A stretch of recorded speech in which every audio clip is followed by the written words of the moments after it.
Hello friends, आप सभी का एक बार फिर से मेरे इस चैनल पर स्वागत है। आज हम डिस्कस करेंगे ए.के. रामानुजन के द्वारा लिखी गई उनकी पोम अ रिवर। पोम शुरू करने से पहले हम इस पोम के जो राइटर हैं उनके बारे में डिस्कस कर लेते हैं।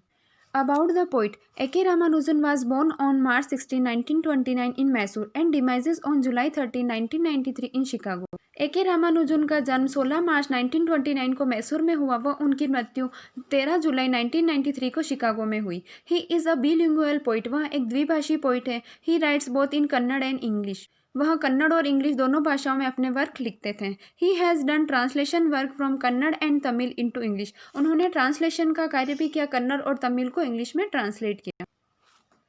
अ रिवर, जैसे कि इस पोम का टाइटल है अ रिवर, यानी कि किसी नदी के बारे में बात कर रहे हैं। तो यहाँ पर ए.के. रामानुजन बताते हैं कि जो मदुराई सिटी है वह वेकाई नदी के किनारे बसी हुई है। तो पोइट यहाँ पर उसी नदी के बारे में बात कर रहे हैं और उसी के बारे में उन्होंने इस पोम को भी लिखा है। तो चलिए शुरू करते हैं इस पोम को पढ़ना। In Madurai city of temples and poets, Madurai जो शहर है वहाँ कवियों और मंदिरों का शहर है। Who sang of cities and temples, यहाँ के कवियों ने मंदिर और इस शहर के बारे में बहुत कुछ लिखा है, लेकिन यहाँ के जो लोगों के दुख दर्द है उनके बारे में कुछ भी नहीं लिखा है। Every summer a river dries to a trickle in the sand baring the sand drip, हर गर्मियों के समय में जो ये वेकई रिवर है यह बिल्कुल कम हो जाती है बहना, यानी इस नदी का जो पानी है गर्मी के समय में बिल्कुल धीमा हो जाता है। तो पोइट कहते हैं कि इसका पानी इतना कम हो जाता है कि पानी बहने के बाद जो रेत है उसकी शेप ऐसे बन जाती है जैसे कि आदमी की पसलियाँ हो।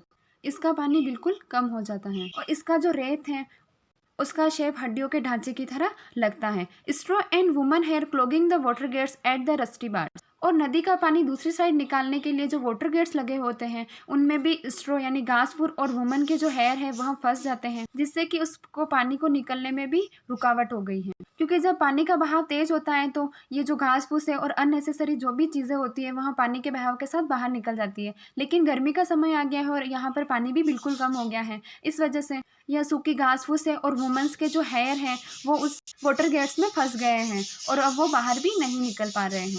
Under the bridges with patches of repair all over them, the wet stone glistening like sleepy crocodile. तो पॉइंट कहते हैं कि वह जो ब्रिज है उसके नीचे भी पानी की वजह से बहुत सारे दाग धब्बे बन गए और वहां पर मरम्मत करने की जरूरत भी दिखाई देने लगी है। और नदी में जो गिल्ले पत्थर रखे हुए हैं वह उस तरह से चमक रहे हैं जैसे कि कोई सोया हुआ क्रोकोडाइल हो, सोया हुआ मगरमच्छ हो। The dry wan shaven water buffaloes lounging in the sun, the poet sang only of the floods. और जो उस नदी में सूखे हुए पत्थर रखे हुए हैं वह इस तरह से लग रहे हैं जैसे कि उस नदी में कोई बफेलो भैंस बैठी हुई है और वह सन बाथ ले रही है। आगे पोइट कहते हैं कि इन कवियों ने इस सिटी की और शहर के बारे में सब कुछ लिखा है, लेकिन कभी भी इन लोगों ने इस नदी के सूखने के बारे में कुछ भी नहीं लिखा है। सिर्फ यहाँ पर जब बाढ़ आती है तो उसी के बारे में पोइट्स ने यहाँ पर लिखा। He was there for a day when they had the floods. People everywhere talk of the inches rise. आगे राइटर कहते हैं कि जो पहले के कवि थे और अभी के जो कवि है उन्होंने सिर्फ इस नदी में जो फ्लड आती है, बाढ़ आती है और तब वहाँ की जो ब्यूटी होती है उसी के बारे में लिखा है। इसके दूसरे रूप के बारे में किसी ने भी कुछ भी नहीं लिखा है। और ही यहाँ पर पोइट अपने लिए यूज़ कर रहा है और वह कहता है कि वह एक ही दिन के लिए वहाँ पर गया था जबकि वहाँ पर बाढ़ आ रही थी और चारों तरफ लोग बातें कर रहे थे कि नदी का जो पानी है वह कितने इंचेस और बढ़ रहा है। Of the pleasing numbers of cobbled step run over by the water rising on the bathing places, और नदी के किनारे जो कोबल स्टेप पत्थर लगे रहते हैं जहाँ पर लोग बैठ करके नहाते हैं वहाँ पर पानी पहुंच गया और वो भी उस पानी की वजह से डूब गए हैं। And the way it carried of 3 village house, और पानी का जो लेवल था वहाँ बहुत ही ज़्यादा बढ़ गया और उस नदी के किनारे एक गांव था उसके वो 3 घरों को भी बहा करके ले गया। One pregnant woman and a couple of cows named Gopi and Vrinda as usual, और वहाँ पर उस नदी में जब बाढ़ आई तब वहाँ पर एक प्रेग्नेंट वुमन थी और साथ ही में एक कपल ऑफ काउस था, यानी 2 गायें थी, एक का नाम था गोपी और एक का नाम था वृंदा। इन दोनों को भी वह अपने साथ बहा करके ले गई। The new poet still quoted the old poets, but no one spoke in verse of the pregnant woman drowned with perhaps twins in her, kicking in blank walls even before birth. तो आगे poet कहते हैं कि नए जो poets हैं उन्होंने भी पुराने कवियों को ही फॉलो किया है और उन्होंने इन्हीं के जो कोड्स है उन्हीं को यूज़ किया है और इन्होंने भी बाढ़ के बारे में ही लिखा है। लेकिन आज तक कभी भी किसी ने बाढ़ के कारण ये जो घटना घटी कि एक प्रेग्नेंट वुमन को वो नदी बहा करके ले गई और ऐसा माना जाता है कि वहाँ जो प्रेग्नेंट वुमन थी उसके पेट में ट्विंस थे यानी 2 बच्चे थे, वह भी उसके साथ मर गए। लेकिन अभी तक आज दिन तक किसी भी पोइट ने इस बारे में नहीं लिखा है। केवल सारे पोइट्स इस नदी में जो फ्लड आता है उसी के बारे में लिखते हैं। लेकिन इस नदी का जो दूसरा रूप है, जब ये नदी सूख जाती है तो उसके बारे में किसी ने भी कुछ भी नहीं लिखा है।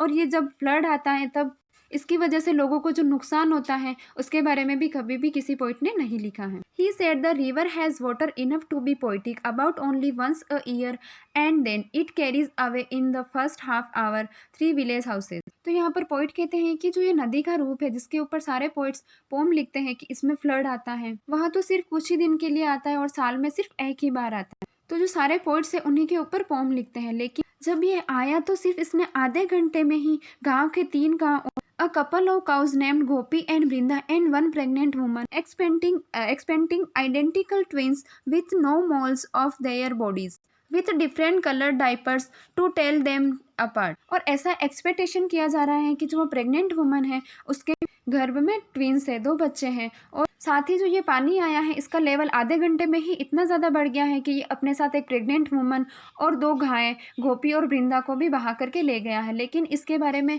कभी भी किसी भी कवि ने कुछ भी नहीं लिखा है। और उसके शरीर में जो 2 जुड़वा बच्चे पल रहे थे उनके शरीर पर कोई भी निशान नहीं था जिससे कि उन्हें पहचाना जा सके।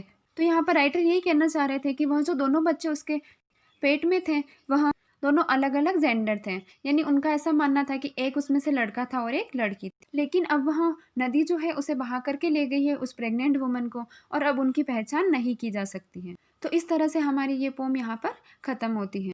तो यहाँ पर पोइट नदी के ज़रिए हमें भी ये बताना चाह रहे हैं कि जो सब लोग हैं वह खुशी चाहते हैं, लेकिन खुशी के साथ जो ये दुख है यह भी हमारी लाइफ का एक पार्ट है। क्योंकि नदी में जब फ्लड आती है तो उसकी ब्यूटी बढ़ जाती है तो सब लोग उसके बारे में पोम लिखते हैं। लेकिन जब यह नदी सूख जाती है और जब फ्लड आती है तो इससे क्या क्या नुकसान होते हैं उसके बारे में कभी भी किसी पोइट ने नहीं लिखा है।